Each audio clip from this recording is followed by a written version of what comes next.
CREDAI fair bro 2025 கண்காட்சி தொடக்க விழாவில் முதலமைச்சர் மு க ஸ்டாலின் உரையாற்றி வருகிறார். அந்த காட்சிகளை பார்க்கலாம். மக்கள் தொகை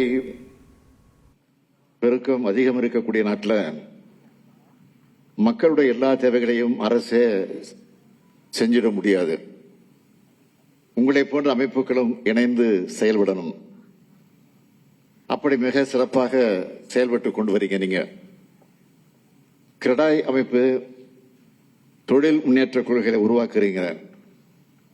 ரியல் எஸ்டேட் வர்த்தகத்தில் ஈடுபட்டுள்ள எண்ணற்ற தொழில் முனைவோர்களையும் அரசையும் இணைக்கிற நல்லொரு பாலமாக நீங்கள் செயல்பட்டு கொண்டிருக்கிறீங்க.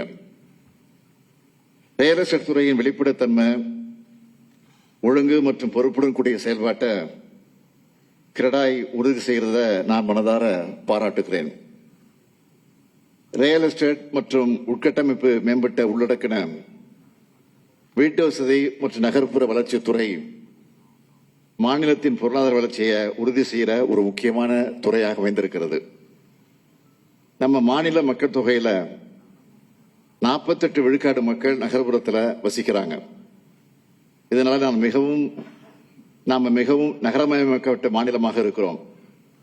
இது வரக்கூடிய ஆண்டுகளில் மேலும் உயரும். இதனால நீடித்து நிலைக்கக்கூடிய வீட்டு வசதிக்கான தேவைகள் அதிகரிக்கும். அதனால புதுமையான நகரமைப்பு திட்டங்களை தீட்டணும். சென்னை பெருநகர பகுதிக்கான முதல் மற்றும் 2ஆம் முழுமை திட்டங்கள் திராவிட முன்னேற்ற கழக ஆட்சியில் தான் அறிமுகப்படுத்தப்பட்டுச்சு. இப்போ 3வது முழுமை திட்டத்தை நம்ம அரசு தான் முனைப்போடு தயாரிச்சுக்கிட்டு வருது. நிலையான வளர்ச்சி, பொருளாதார முன்னேற்றம் மற்றும் தொழில்நுட்ப ரீதியான முன்முயற்சிகள் ஆகியவற்றை மையமாக கொண்டு நகர்ப்புற வளர்ச்சியை முன்னெடுத்து செல்லவும் மக்களுடைய வாழ்க்கை தரத்தை மேம்படுத்தவும் இந்த திட்டம் உருவாக்கப்பட்டு வருது. இந்த திட்டம் தான் அடுத்த 20 ஆண்டுகளுக்கு சென்னை பெருநகர பகுதி வளர்ச்சியை வழிநடத்த போகுது. அதே போல தமிழ்நாடு முழுவதும் நகரம், கிராமங்களை மேம்படுத்த 10 மண்டல திட்டங்களும் தயாரிக்கப்பட்டு வருது. கோயம்புத்தூர், மதுரை, ஓசூர், சேலம், திருப்பூர், திருச்சிராப்பள்ளி, வேலூர் மற்றும் திருநெல்வேலியை உள்ளடக்கின 136 நகரங்கள் வருது.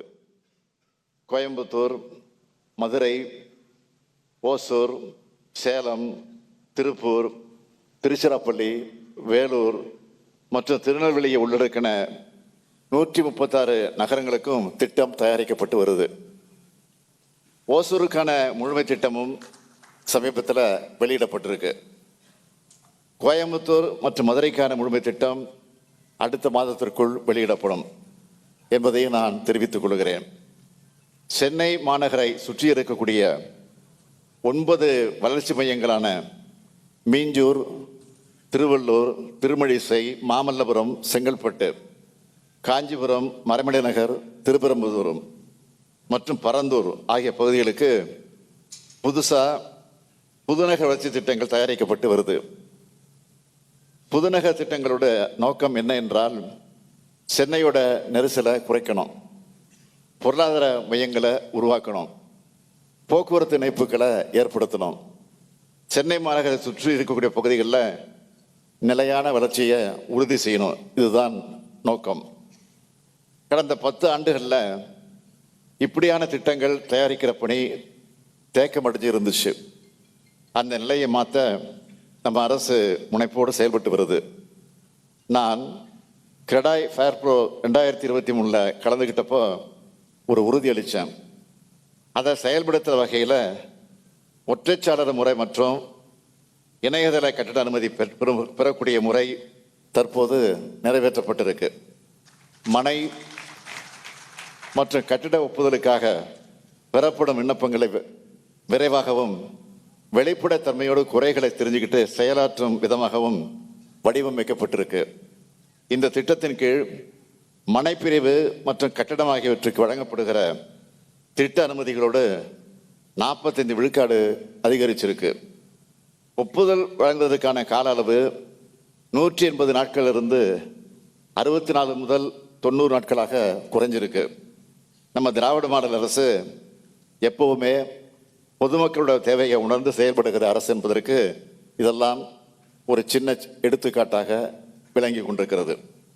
தமிழ்நாட்டில் இருக்கக்கூடிய ஏழை எளிய மக்கள், பொருளாதாரத்தில் நலிவுற்ற பிரிவினர், நடுத்தர வர்க்க மக்கள் ஆகிய அனைவரின் சொந்த வீடு கட்டும் கனவையும் நனவாக்க 22/7/2024 அன்று உடனடி ஒப்புதல் பெறக்கூடிய வகையில் சுயசான்றிதழ் திட்டத்தை அறிமுகப்படுத்தியுள்ளோம்.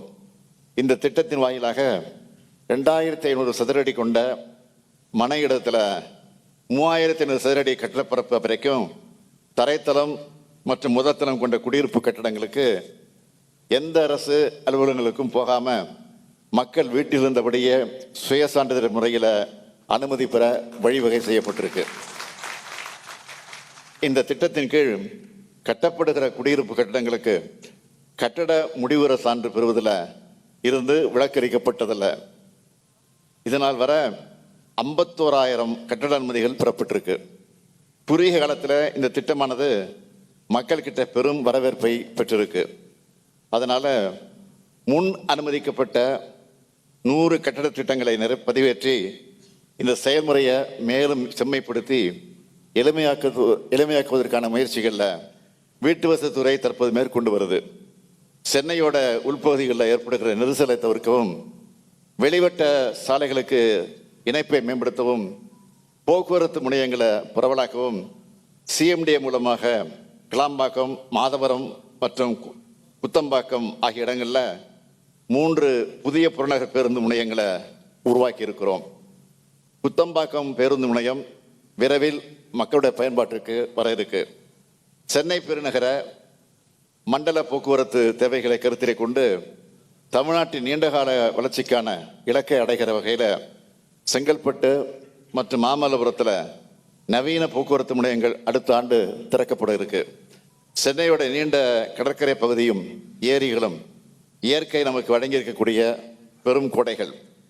இதை மேம்படுத்த தமிழ்நாடு அரசால் சென்னை நீர்முனை வளர்ச்சி திட்ட நிறுவனம் ஏற்படுத்தப்பட்டிருக்கு. இந்த நிறுவனம் முதல் கட்டமாக சென்னை மாநகர் அமைஞ்சிருக்கக்கூடிய 12 ஏரிகள் மற்றும் 4 கடற்கரை பகுதிகளை தேர்வு செஞ்சு சுற்றுச்சூழலுக்கு பாதிப்பு இல்லாமல் மக்கள் கூடும் இடங்களா மேம்படுத்த 250 கோடி ரூபாய் செலவில் திட்டம் தயாரிச்சிருக்கு. இந்த திட்டம் பொழுதுபோக்கு சார்ந்த உட்கட்டமைப்பு வசதிகள், மழைநீரை சேகரித்து வெள்ளத்தை தடுக்கிற அமைப்போடு உருவாக்கப்படும். ஸ்பாஞ்ச் பூங்காக்கள், விளையாட்டு திடல்கள், விளையாட்டு வளாகங்கள், பல்நோக்கு மையங்கள் மற்றும் சந்தைகள், பேருந்து முனையங்கள், சுரங்கப்பாதைகளை நவீனப்படுத்துதல், புதிய திட்டசாலை இணைப்பு பகுதிகளை கண்டறிந்து மறு வடிவமைப்பு மேம்படுத்துதல் போன்ற செயல்பாடுகள்னு சென்னை பெருநகர் வளர்ச்சி குழுமத்தால் 196 நகர்ப்புற வளர்ச்சி திட்டங்கள் சுமார் 2600 கோடி ரூபாய் முதலீட்டில் கடந்த 3 ஆண்டுகளில் மேற்கொள்ளப்பட்டு வருது. இதில் செம்மஞ்சேரியில் அமைய உள்ள நவீன தொழில்நுட்பத்துடன் கூடிய விளையாட்டு நகரம், தீவுத்திடல் அமைய உள்ள உலகத்தரம் வாய்ந்த பொருட்காட்சி மையம் மற்றும் போரூர் நகரப்பகுதியில் அண்மையில் அமைக்கப்பட்ட பறந்து விரிந்த நன்சை நில பூங்கா ஆகியவை குறிப்பிடத்தக்க திட்டங்கள். இதனை செயல்படுவாக்க தற்போது நடைமுறையில் இருக்கக்கூடிய தமிழ்நாடு ஒருங்கிணைந்த வளர்ச்சி மற்றும் கட்டட விதிகள் 2019 புதுப்பிக்கும் செயல்பாடுகளில் வீட்டு வசதி மற்றும் நகர்ப்புற வளர்ச்சித்துறை முழு ஈடுபாட்டோடு செயலாற்றி வருது. இந்த மேம்பாட்டு பகுதிகளில் உங்கள் எல்லோரோட எண்ணங்களையும் கோரிக்கைகளையும் பரந்த நோக்கத்தில் பரிசீலித்து இந்த துறையின் ஒருமித்த வளர்ச்சிக்கு நம்ம அரசு என்றைக்கும் ஊக்கமளிக்கும்னு தெரிவிச்சுக்கிறேன். நகரம் கிராமம் என்ற வேறுபாடு இல்லாமல் அனைத்து பகுதியும் வளர்ப்பதற்கானதான் எங்களுடைய நோக்கம். அதுக்கு உங்களுடைய முழுமையான ஒத்துழைப்பு எங்களுக்கு தேவை. வளர்ச்சியான சேவையை ஆற்றுவதற்கு உங்களுக்கு தேவையான அனைத்து ஒத்துழைப்பையும் என்னுடைய அரசு நிச்சயம் வழங்கும். எப்பொழுதுமே முதலமைச்சர் ஒரு நிகழ்ச்சிக்கு வராங்கன்னா அந்த நிகழ்ச்சியில் கோரிக்கை வைப்பது உண்டு. ஏற்கனவே வச்சாச்சு கோரிக்கை, அதுவும் கையில் கொடுத்துருக்குறாங்க. அது நிச்சயம் பரிசீலிக்கப்படும். ஆனால் கோரிக்கை வச்சிருக்க உங்களிடத்தில் நான் ஒரு கோரிக்கை வைக்க போகிறேன். என்ன கோரிக்கைன்னா, நான் உங்களுக்கு வைக்கக்கூடிய கோரிக்கை, நான் வெளிநாடுகள் சுற்றுப்பயணத்தில் செல்லும் போது பல முதலீட்டாளர்களை சந்திக்கக்கூடிய வாய்ப்பு எனக்கு கிடைத்தது. அவங்க பெரும்பாலும் இடத்துல கேட்டது என்னன்னு கேட்டிங்கன்னா, சென்னையிலும் மாநிலம் முழுவதும் இன்னும் கூடுதலான தொழில் பூங்காக்களும் இன்னும் கூடுதல் அலுவலக கட்டிடம் தேவைப்படுகிறது என்று சொன்னார்கள். எனவே கிரடாய் மூலமாக இந்த தொழில்துறை கோரிக்கையை நீங்கள் நிறைவேற்ற வேண்டும்.